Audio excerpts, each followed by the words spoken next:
The question is, good morning, Pastor. God bless you as always.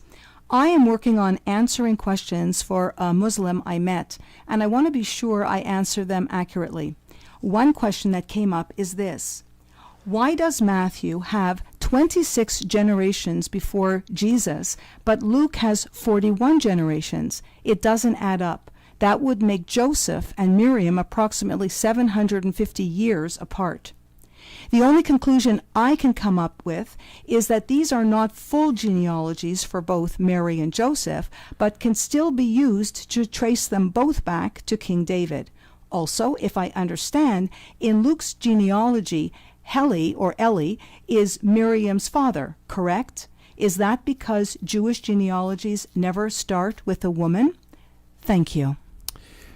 Well, there are many facets to these questions. First, when it comes to genealogies, it is not unusual for God to remove a good portion of history because that portion is irrelevant or dark itself. This genealogy in Matthew is not exhaustive. We know that 3 kings are missing: Ahaziah, Joash, and Amaziah, who were removed probably because of their connection with the wicked Athaliah, who was the only sovereign of Judah who did not descend from King David, and the only female monarch that the kingdom of Judah had.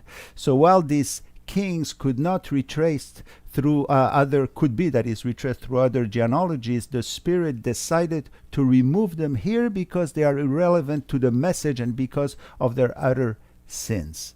As for the genealogies of Matthew and Luke, and this is important, they are very different. The one in Matthew is the genealogy of Joseph through Solomon, while the one in Luke is that of Miriam through Nathan, another of David's son. In this sense, we should take Luke's genealogy as the valid one. This is because it does not contain the name of Jeconiah. Jeconiah, in verse 11 of Matthew 1, you will find this name listed, but it was Jeconiah of whom God said in the book of Jeremiah that there will not be any descendant of his sitting on the throne of David.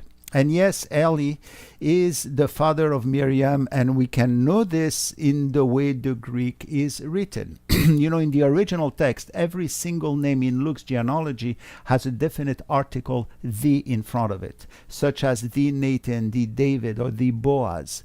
To put an article in front of a name is acceptable in Greek. However, there is only one name that does not have the definite article in front. It is the name of Joseph. So we can conclude that there is something different here, and it is reasonable to assume that it was to indicate that Joseph does not play a definite role in the genealogy, so that we can, in a sense, pass his name over to his wife Miriam instead.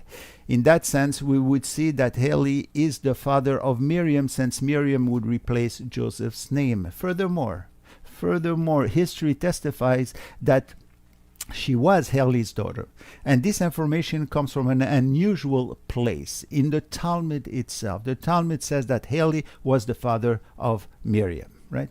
So the study of the 2 genealogies, especially considering the kings of Judah, is so interesting, and they all these genealogies beg for a miracle, for an intervention of God, for the message in the overall is that if left to man, Jesus would not have been able to come. This is why his birth is miraculous.